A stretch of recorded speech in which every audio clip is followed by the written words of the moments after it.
বাংলাদেশ কেন্দ্রীয় কর্মসূচি অংশ হিসাবে আজকে রংপুর মহানগর জেলা ডাকে আজকের এই সমাবেশে আল্লাহ রাব্বুল আলামিন আমাদেরকে সমাবেশে অংশগ্রহণ করার তৌফিক দিয়েছেন। শুকরিয়া তার সকলে বলে আলহামদুলিল্লাহ। দীর্ঘদিন এই কোটাবিরোধী আন্দোলনে ইসলামী আন্দোলন বাংলাদেশ সমর্থন করে গেছে। আল্লাহর ফজলে এই কোটাবিরোধী আন্দোলন বাস্তবায়ন হয়েছে। স্বৈর শাসক খুনি শেখ হাসিনা শত শত হাজার হাজার মানুষকে ভুল করে এই দেশকে বানিয়ে গেছে, দেখি না?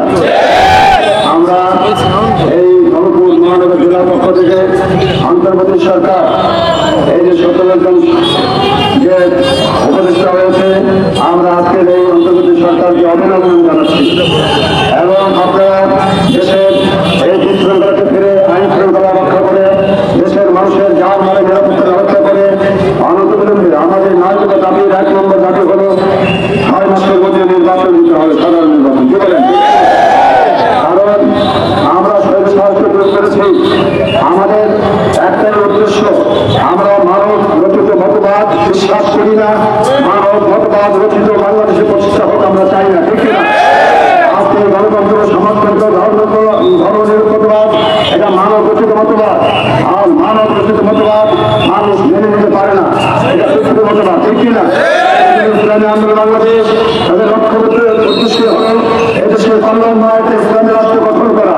এই জন্য ইসলামী রাষ্ট্র গঠনের লক্ষ্যে আমরা এই অন্তর্বর্তী সরকারের কাছে আবেদন করবো যে আপনারা খুব দীর্ঘ সময় অল্প সময়ের মধ্যে 6 মাসের মধ্যে সাধারণ নির্বাচনের মাধ্যমে ইসলামী আন্দোলন এই নির্বাচনে অংশগ্রহণ করবে, ঠিক কিনা? আমরা ইনশাআল্লাহ আমাদের বিশ্বাস জনগণ আমাদের পাশে আছে, জনগণের আমাদের প্রতি একটা আস্থা আছে এবং আমাদের বিশ্বাস আমরা এই নির্বাচনে একটা ভালো কিছু করতে পারবো, কি বলেন? এই জন্য আমরা বর্তমান আন্তর্জাতিক সরকারের কাছে আপনাদের দাবি পূরণের জন্য আবেদন জানাচ্ছি। পাশাপাশি যারা শহীদ হয়েছে তাদের ক্ষতিপূরণ ব্যবস্থা করতে হবে এবং যারা চিকিৎসাধীন রয়েছে তাদের সুচিকিৎসার ব্যবস্থা করতে হবে, ঠিক কিনা? বাংলাদেশে তাদের চিকিৎসা ব্যবস্থা না থাকে তাদের চিকিৎসার জন্য প্রয়োজনে বাহির দেশের ব্যবস্থা নিতে হবে, ঠিক কিনা? আর এই গণহত্যা যে করেছে সরকার এর বিচার তো করতে হবে, কি বলেন?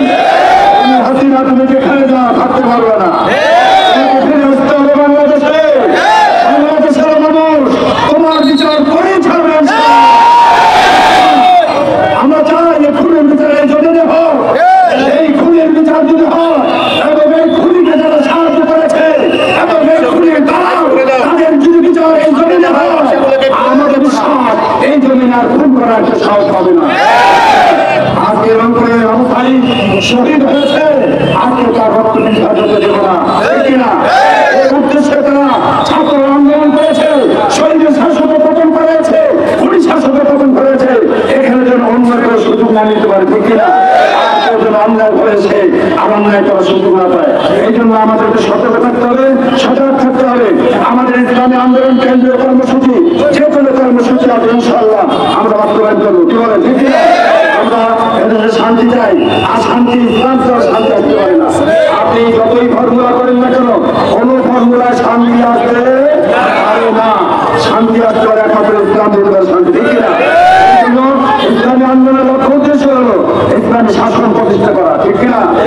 ইসলামী শাসন যতক্ষণ প্রতিষ্ঠা হয় নাই, কোরআনী সংবিধান যতক্ষণ কায়েম হয় নাই, সংসদে যতক্ষণ কোরআনী শাসন প্রতিষ্ঠা হয় নাই, ততক্ষণ দেশের মানুষের ন্যায্য অধিকার আদায় শান্তি ফিরে আসা সম্ভব না, ঠিক কিনা?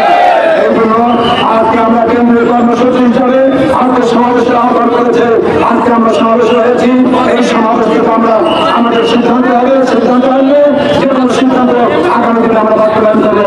আল্লাহ রাব্বুল আলামিন এদেশের শান্তি ফিরে আনুন, এদেশের ইসলামের উপর প্রতিষ্ঠা করুন, এই আহ্বান রেখে এবং এই ইসলামী আন্দোলনের অতর্কিত ঐক্যবদ্ধ হয়ে আমরা বাংলাদেশে ইসলাম প্রতিষ্ঠার জন্য এগিয়ে আসতে পারি। আল্লাহ আমাদের সকলকে তৌফিক দান করুন। আলহামদুলিল্লাহ রাব্বিল আলামিন।